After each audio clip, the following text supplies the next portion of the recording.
Good morning, everybody. Welcome behind the scenes here at Jamie Riddler Studios. I'm Jamie, and it is Tuesday. Yesterday was the new moon. Did you feel it?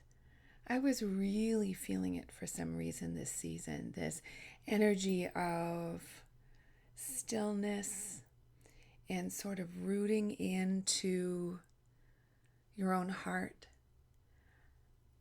and getting ready for what's next.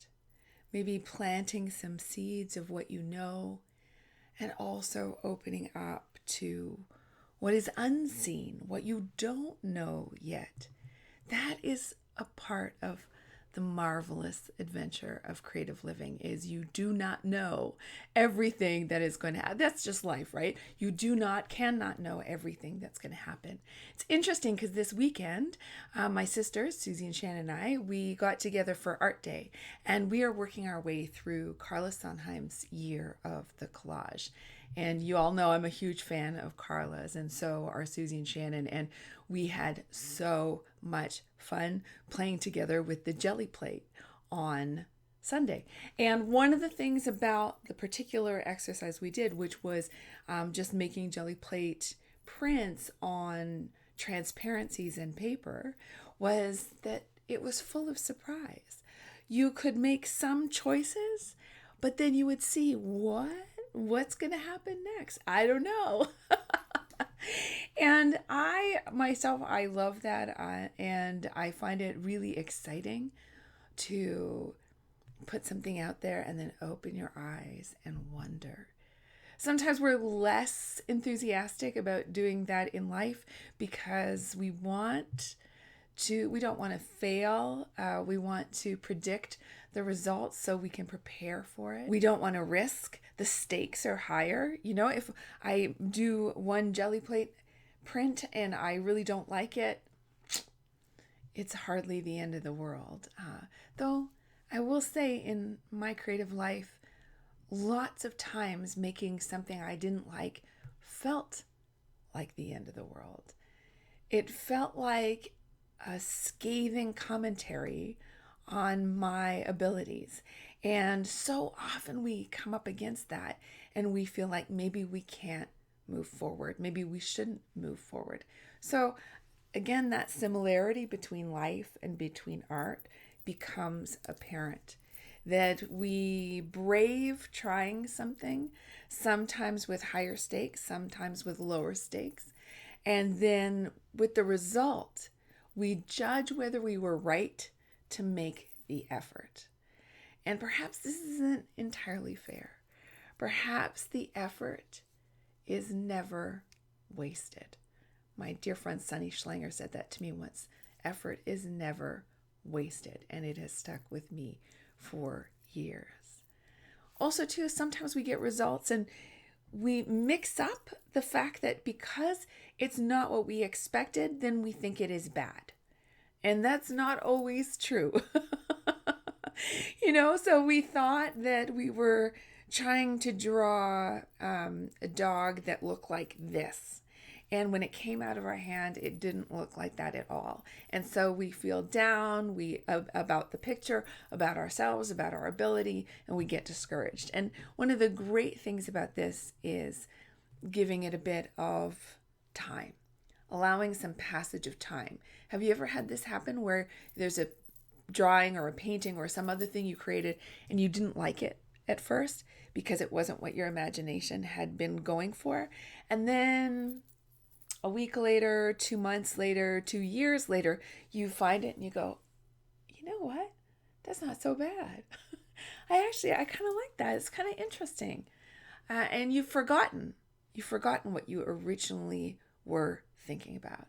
And this is something I first started thinking about thanks to Linda Berry. She articulated it, and I thought, I have had that experience 1,000 times and never had it articulated. And this can be the case in your life too. Have you ever had something unexpected happen where in the moment it felt disastrous, or not even unexpected, but not what you wanted, not how, if you were designing the situation, it would not have gone like this. I'm sure you've had that experience. And then have you also ever had it where as time goes on, you start to recognize, you know what? This may be better. This may be better even than what I was thinking. There are surprise gifts here that I didn't know and that I wouldn't have chosen.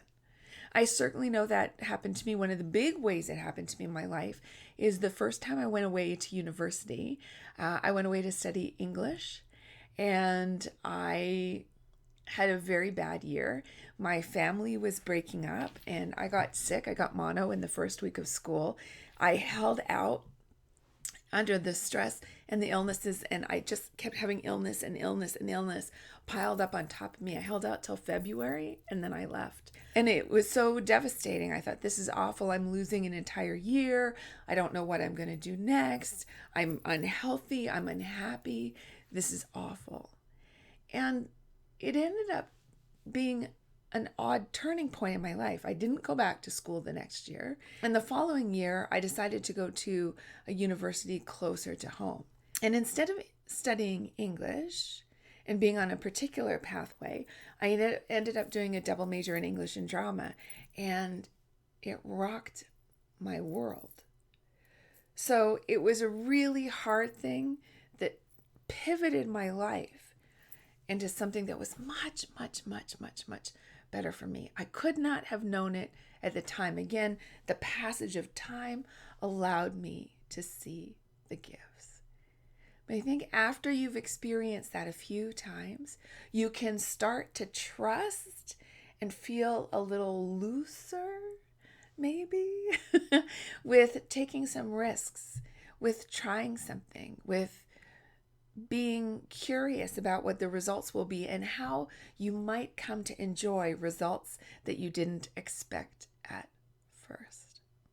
That's what I'm thinking about here on this Tuesday morning after the new moon. For me, as you all know, this feels like a major year of transition for me. We are about to embark on a major renovation. Our house is going to be gutted, no walls, floors, and the shape of it will remain the same other than an extension for the studio. So we'll have some new views here in the studio.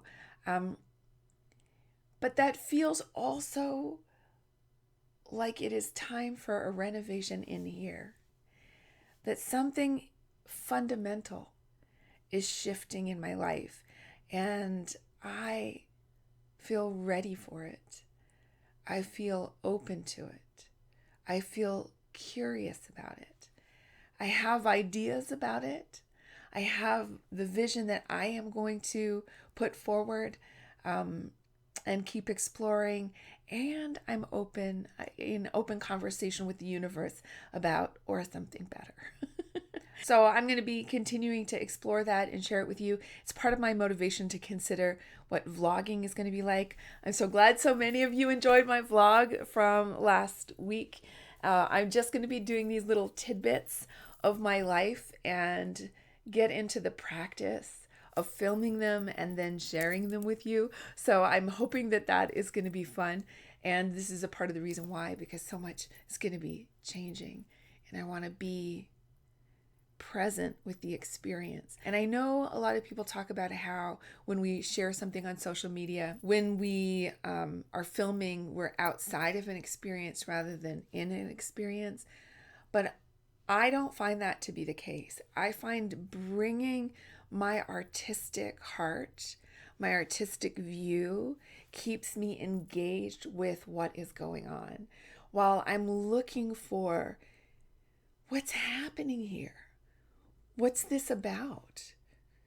What do I want to capture? What's significant? What's beautiful? What's heartbreaking? What's real here? That these artistic creative questions will bring us closer. What takes us farther apart is, what do I want to show people? How do I want to appear? What is going to be impressive here? And that's true if we meet person to person or if we're on social media, right? If we are interested in being engaged, connected, curious, going deep, enjoying, being present versus our status, what we represent, being protective, defensive, controlling how we are presented. All of that creates a very different relationship, a very different relationship to other people, to ourselves, and to the experience. For me, we're now starting to talk about what I call the performance aspect of creative living. And we have sort of that shadow aspect of performance, like, let me put on this front for you, this costume, this presentation of who I am and how I want you to perceive me. That's one thing. And then there's performance where it is about, let me be present, let me be real, let me and the work and you be connected. Let's build this energetic tie, this link, this magic between the work, the observer, and the creator. And for me, this is profound. And so for me, I hope that's the energy that I will be in as I start to share more and more of these little tidbits of my life behind the scenes. Did you feel the new moon yesterday? Is there something stirring for you? Do you feel at the beginning of something? It seems to me lots of people are embarking on a very transformational year. They feel it, even if they don't know exactly what it's going to be. We have a theme there for sure. One thing I do know exactly what it's going to be is I want to invite you, for two things. One of them is that I am so excited that I am going to be a guest on Heal Past Wounds and Bring Joy Back with Andrea Lewis this Thursday, and it will be live at 1:00 p.m. EST, but then you'll also be able to hear it on Voice America, on iTunes, and I will leave a link below. I believe you can click something and get a little bookmark so that you know exactly where to find the show. So I'm going to be doing that on Thursday. We're going to be talking about creative living, about how to deal with our inner critic, about how to come alive to our lives, and I'm so excited. Thank you, Andrea, for the invitation to be on the show. And also, if you want a print copy of the Spring Studio Yearbook, it is on sale only until tomorrow at 10:00 p.m. EST. You'll still be able to get the PDF, so don't worry, don't stress.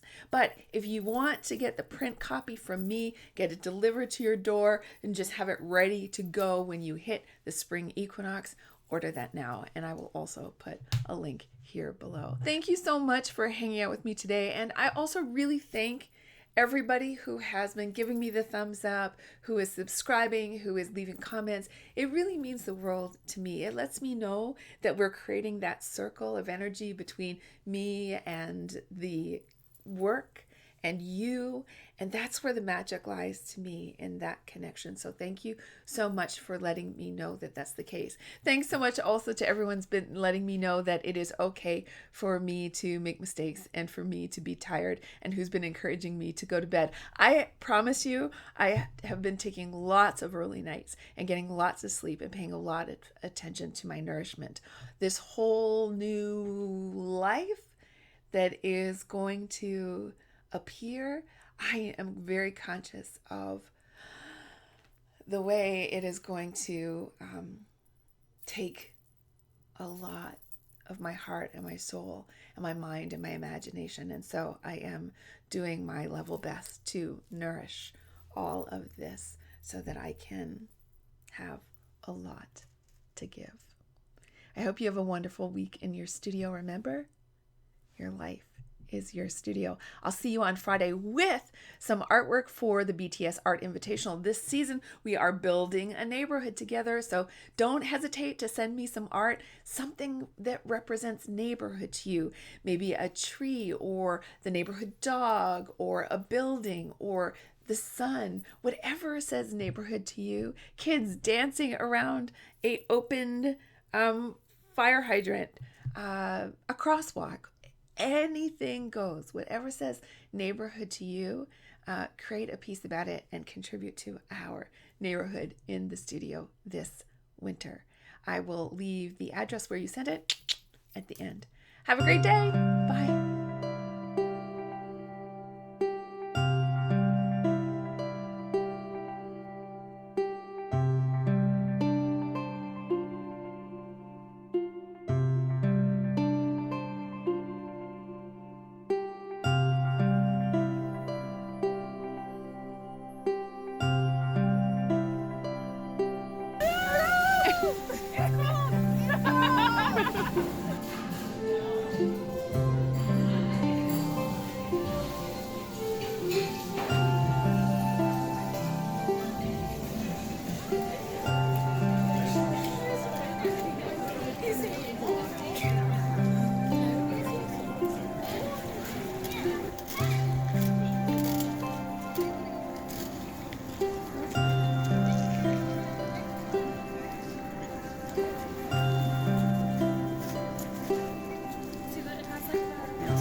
gotta see like this sort of fishy shape on top of. Can we put on the green one? Yeah. Is that still wet? Yeah, but it's going on top. Oh, look at that! It's like a goldfish. It's like yeah, wow. Okay, so this is so crazy. We were doing something we normally would never do. We are literally walking under the road, under a bridge in the bike lane, but the sidewalk is so not plowed that, believe it or not, this feels safer. At least we're gonna go somewhere we've never gone before. That's true.